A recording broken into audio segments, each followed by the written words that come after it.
Welcome to the Salmon Runs YouTube. Enjoy the video. In this video, I will explain how to adjust headlights. First, find a level surface and park your truck approximately 25 feet from a wall.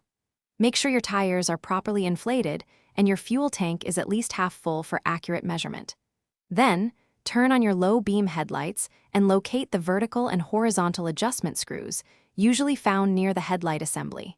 This preparation ensures a precise and effective adjustment. Now, let's get your vehicle perfectly positioned.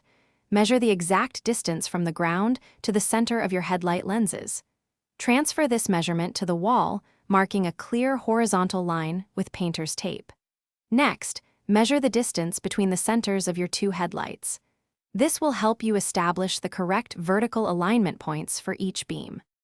With your horizontal line set, let's mark the vertical targets. Take the measurement you found for the distance between your headlights and divide it by 2.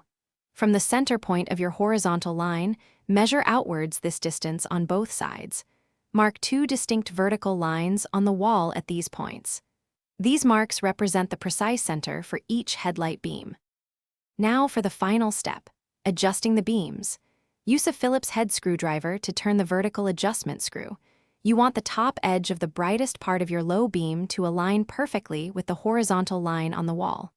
Next, adjust the horizontal screw until the center of the beam aligns with its respective vertical line. Repeat this process for the other headlight. Take your truck for a short drive to confirm the new settings. Thanks for watching. Consider subscribing if we helped you.